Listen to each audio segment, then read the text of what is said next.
Chapter 17. Alma believes and writes the words of Abinadi. Abinadi suffers death by fire. He prophesies disease and death by fire upon his murderers. And now it came to pass that when Abinadi had finished these sayings, that the king commanded that the priests should take him, and cause that he should be put to death.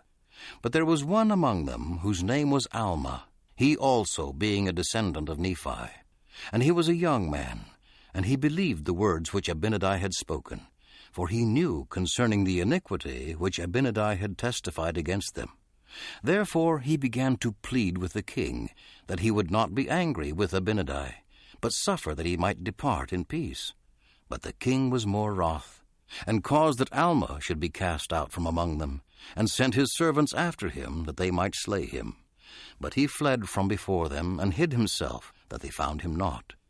And he, being concealed for many days, did write all the words which Abinadi had spoken. And it came to pass that the king caused that his guards should surround Abinadi and take him, and they bound him and cast him into prison. And after 3 days, having counseled with his priests, he caused that he should again be brought before him. And he said unto him, Abinadi, we have found an accusation against thee, and thou art worthy of death. For thou hast said that God himself should come down among the children of men. And now for this cause thou shalt be put to death, unless thou wilt recall all the words which thou hast spoken evil concerning me and my people. Now Abinadi said unto him, I say unto you, I will not recall the words which I have spoken unto you concerning this people, for they are true, and that ye may know of their surety. I have suffered myself that I have fallen into your hands. Yea, and I will suffer even until death, and I will not recall my words. And they shall stand as a testimony against you. And if ye slay me, ye will shed innocent blood. And this shall also stand as a testimony against you at the last day. And now King Noah was about to release him, for he feared his word, for he feared that the judgments of God would come upon him. But the priests lifted up their voices against him and began to accuse him, saying, He has reviled the king. Therefore the king was stirred up in anger against him, and he delivered him up that he might be slain. And it came to pass that they took him and bound him, and scourged his skin with faggots, yea, even unto death.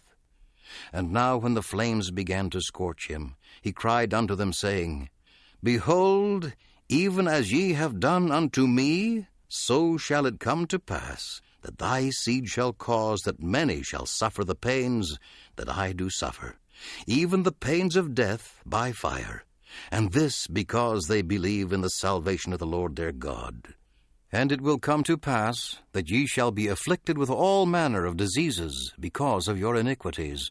Yea, and ye shall be smitten on every hand, and shall be driven and scattered to and fro, even as a wild flock is driven by wild and ferocious beasts.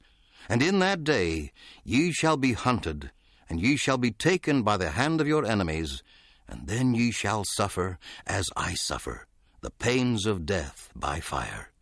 Thus God executeth vengeance upon those that destroy his people. O God, receive my soul.